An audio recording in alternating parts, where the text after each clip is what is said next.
आगामी पीढ़ी को सुस्थ रखापी कौन पदक्षेप नवा दरकार कारण आजिकल भारत एक समस्या है मोटापा आ जो मोटापाटा बेसिकली झील मान क्षेत्र में भी देखा जाऊँगी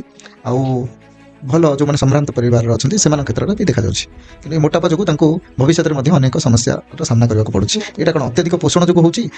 अखाद्य खाଇବା जो हो अति पोषण अत्याधिक पोषण होची प्लस अखाद्य दीटा रोचे यहाँ सुपोषण गणा होना कारण जो मैंने मोटापा आड़ को मेदबहुलता आड़ को जाऊँच बेसी लेडीज मैंने जाती आडिपोज टिश्यूटा बढ़े तो कौन पाई ना लाइफ स्टाइल बहुत प्रोब्लेम से शारीरिक परिश्रम करती नहीं तो शारीरिक परिश्रम न करके बहुत कैलोरी फूड गुड़ा खाती से बॉडी में मेटाबॉलिज्म कमिला विभिन्न प्रकार हार्मोनल माने इम्बालांस डिसऑर्डर गुड़ा देखा जाए जब पीसीओएस एबे पॉलिसिस्टिक ओवेरियन सिंड्रोम कला माने हार्मोनल इम्बालांस रे जो माने बहुत एक्सेस मोटा है कि तांकर जेंट्स हार्मोन गुड़ा बॉडी रे बढ़े तो सेति पई के सब बेले निजर पीएमआई को माने ठीक रखिबा दरकार माने हाइट अनुसार वेट ठीक अछि कि नहीं जदि सेति के जिंस हमें बैलेंस करि देलु तबे हम बॉडी रे अन्य कोनोसी प्रकार रोग प्रवेश करि परिबो नाही सेति पई के हमें जेति के परिश्रम करजु से अनुसार हमें कैलोरी इनटेक करबा जदि हमें माने बिलर फॉलो करूचे अधिक कैलोरी खाउचे ता देरे पुनी जोडा पार्टी को भलो लागुचे जेमति कि पिज्जा बर्गर ए सब जिंस जो आजकल ट्रेंड्स चली तो पिला माने सेटा को फॉलो करिकि फिजिकल खाद्य को संपूर्ण भाव बारण करी केवल बाहर खाद्य ऊपर हमर जो आगु पिला खेलुतले बाहर सेटा भी नाही सब इंटरनेट गेम खेलिले